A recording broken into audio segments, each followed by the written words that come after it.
CSMS PLN merujuk pada SPLNU 1,006.2/2021 yang ditetapkan lewat keputusan direksi sebagai acuan implementasi CSMS di lingkungan kerja PLN. Intinya, PLN memastikan semua mitra kerja punya budaya dan kontrol K3 yang memadai sebelum, selama, dan setelah pekerjaan. Kerangka umum CSMS sering dipakai di entitas PLN Group meliputi 6 tahapan: risk assessment, pre-qualification, selection, pre-job activity, work in progress, final evaluation. Tahapan inilah yang jadi tulang punggung evaluasi dan audit. Syarat dan dokumen wajib, update 2025. List berikut harus Anda catat sambil siapkan folder bukti. Kalau kurang satu saja, seringnya skor jeblok. Checklist dokumen wajib CSMS PLN, update 2025. 1. Kebijakan K3/L dan komitmen manajemen. Tujuan audit menunjukkan tone at the top and arah kebijakan. Contoh, bukti yang diterima. Kebijakan ditandatangani direksi, foto sosialisasi, notulen P2 K3. 2. Struktur organisasi K3 and penanggung jawab. Tujuan audit, kejelasan peran dan akuntabilitas. Contoh, bukti yang diterima, organigram, surat keputusan penunjukan, uraian tugas, job description. 3. HIR ADC, risk assessment pekerjaan. Tujuan audit, identifikasi bahaya dan kontrol risiko. Contoh, bukti yang diterima, tabel hazard risk control untuk listrik, tinggi MI, sipil, relevan dengan lingkup. 4. Program dan sasaran K3, RKA PK3. Tujuan audit, rencana kerja terukur dan pemantauan. Contoh bukti yang diterima, KPI K3, rencana program, bukti monitoring dan evaluasi capaian.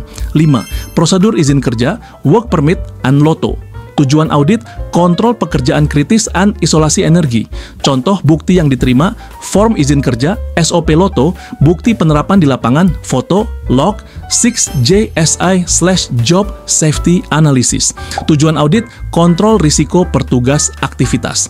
Contoh bukti yang diterima, JSA untuk panel, hot work, lifting, confined space, energized work. 7. SOP teknis and instruksi kerja, IKA.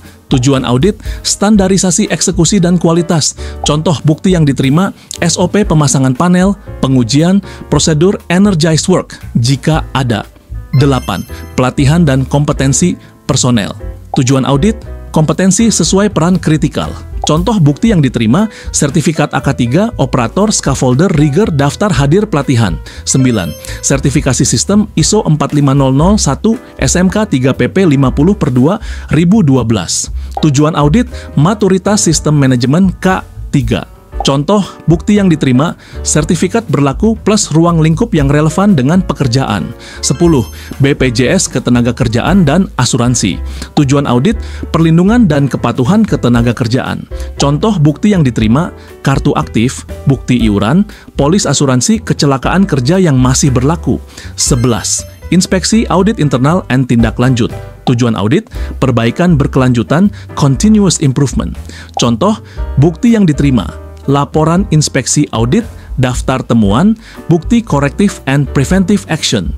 12. Rekaman insiden and lesson learned 3-5 tahun. Tujuan audit, transparansi dan pencegahan berulang. Contoh bukti yang diterima, log kecelakaan, investigasi akar masalah, bukti pencegahan ulang. 13. Rencana and simulasi tanggap darurat. Tujuan audit, kesiapsiagaan dan respon efektif.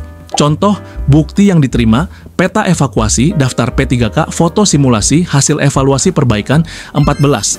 Daftar APD dan pengendalian alat, kalibrasi. Tujuan audit, kelaikan APD dan akurasi alat ukur. Contoh bukti yang diterima, daftar APD, bukti kalibrasi multimeter, insulation tester, gas detector, Dahlia. Alur praktis step by step, cara daftar and membuat CSMS PLN. 1. Tentukan entitas dan portal yang relevan. Cek dokumen pengadaan. Apakah paket berada di PLN Pusat Yok UID, Indonesia Power, Nusantara Power, atau anak perusahaan lain. Akses IPROK untuk info paket dan ketentuan CSMS, lalu masuk ke portal CSMS sesuai entitas. 2. Registrasi/SSO dan buat akun kontraktor. Di aplikasi CSMS, lakukan registrasi, lalu verifikasi email SSO IAM PLN bila diminta. Simpan kredensial dan profil perusahaan karena akan dipakai berulang untuk paket lain. 3. Lengkapi profil dan klasifikasi risiko pekerjaan. Isi data badan usaha, pengalaman, cakupan pekerjaan, klasifikasi risiko sesuai portal. Klasifikasi ini memengaruhi kedalaman bukti yang harus Anda upload. 4. Isi self-assessment, kuesioner PQ CSMS. Jawab butir per butir, jangan generik. Setiap pihak harus punya bukti spesifik. Ikuti user manual vendor bila tersedia. 5. Upload bukti sesuai butir.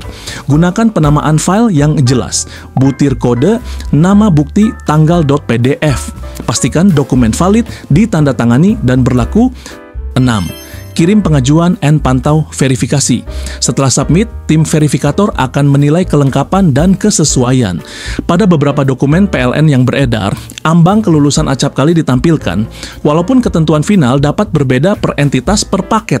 7. Perbaikan jika ada, and terbit sertifikat rekap kelulusan. Jika ada clarification, kurang bukti soft format, respon cepat dengan dokumen koreksi. Setelah lulus, simpan sertifikat berita acara, sering diminta ulang saat tendering berikutnya. Dokumen tender 2025 dari entitas PLN menyebut bukti lolos perpanjangan CSMS sebagai prasyarat. Pastikan perusahaan Anda lulus verifikasi CSMS PLN tanpa revisi berulang.